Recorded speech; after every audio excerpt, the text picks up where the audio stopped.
today was wow, it was a real smack in the face.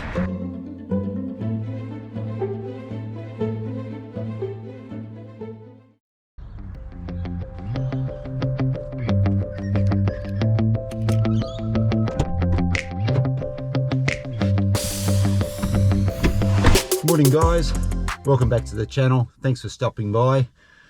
Today going to take you on a bit of a tempo session, but I'll talk about that in a bit when I get down to the Esplanade. And also later in this video I'm going to talk about my event plans, or what events I'm doing for the rest of 2021, and also some big major events on my radar for 2022. So let's go.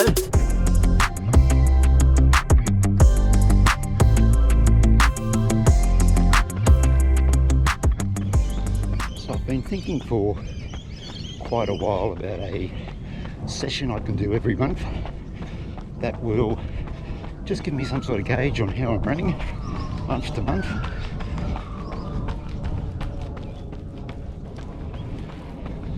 And I've decided on this session, which I'm going to do this morning, and I'm going to take you along with me.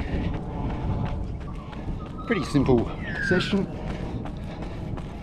where I'm going to hold 4 minute 15 kilometers, or what's that, about 6:47 per mile, which converts to 3-hour marathon pace.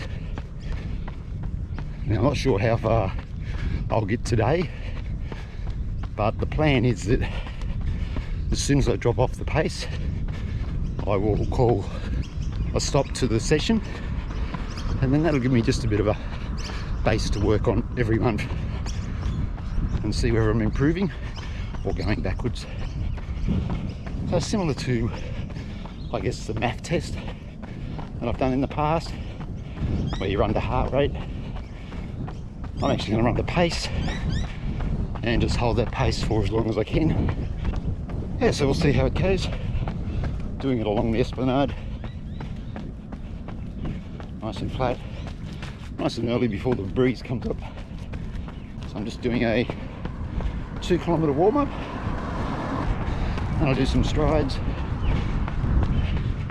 a couple of drills, and then into this tempo test session. I haven't really given it a name yet. If I get to 10k today, then I'm just going to call it quits to the session. But the ultimate goal is to build these monthly sessions or tests up to an hour at that pace. So I'm just sort of starting off a bit shorter time and distance.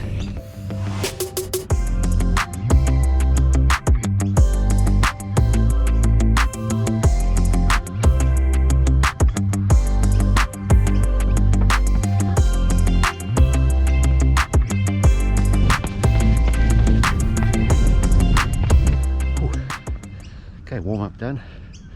Not quite 6:30 and already it is pretty warm. A bit of heat in that sun. So this might be tougher than what I thought.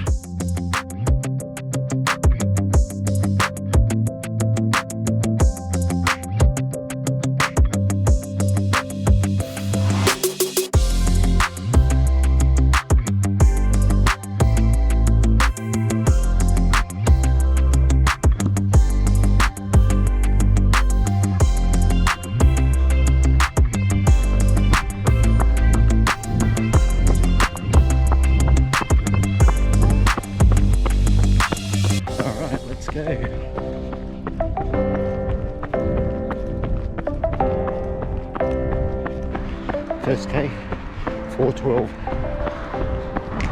That's not too bad. 2 kilometers, 4:10.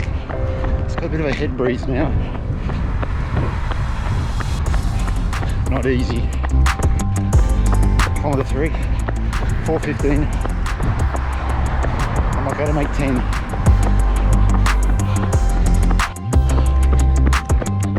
Missed kilometer 4.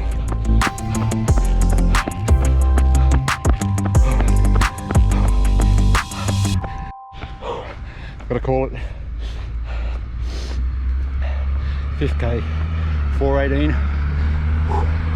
Wow, nothing in the legs this morning. Absolute diddly squat. Oh guys, that not happened there, but I got to be true to this test. As soon as I fall off that 4:15, I got to call it. 4:18 for that 5k was just not the pace I want.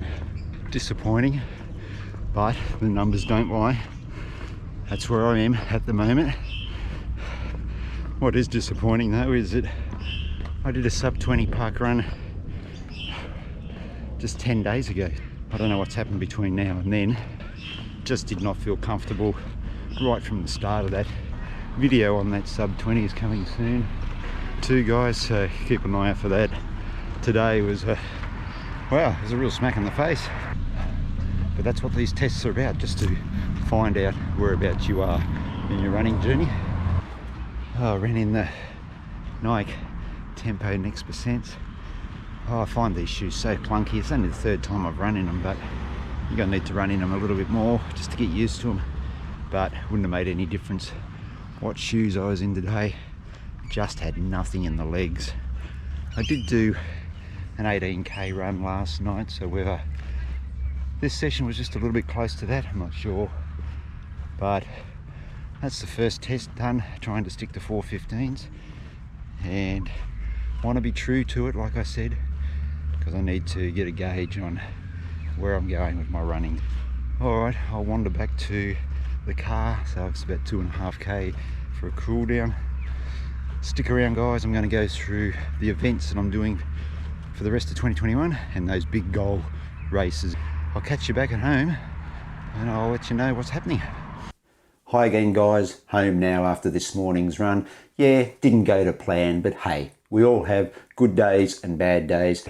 Tomorrow's a new day and we get to run again. Yes, I was disappointed, but I've moved on. All right, just quickly to finish this video, going to go through the events that I've got planned for the rest of 2021, and they all come back to back. There's 5 events, beginning with the Bridge to Brisbane 10-kilometre fun run on November 7. This is Brisbane's biggest fun run. I think in previous years it's had something like 40,000 runners in the 10 and 5 kilometre event. Not sure it'll be so big this year because it has been cancelled earlier on in August because of a COVID lockdown, and it wasn't held last year as well because of the coronavirus pandemic.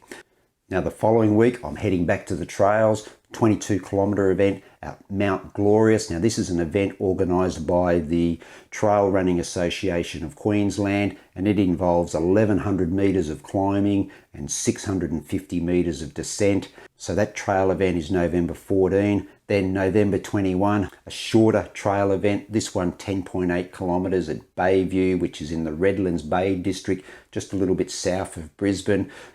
This is round 4 of the South East Queensland Trail Series.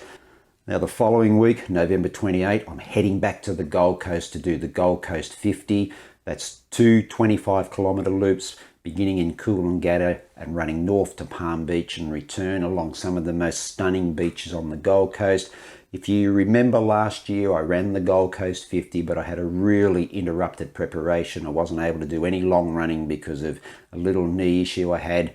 And then in the event, that knee issue really flared up and I was forced to walk the last 5 kilometres. So heading back there again. And then the following week, to round out the 5 weeks of back-to-back events, I'm doing the Beerwah at Daybreak Marathon. This is another trail event held on Queensland's Sunshine Coast and organised by Run Queensland. Now this is a 2-loop course, 1,130 metres of elevation gain.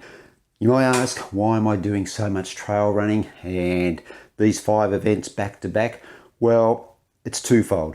First, I haven't done a lot of events this year and I just feel like I want to finish the year with a bang, with as many events as I can crammed in together. And secondly, there's a bigger picture.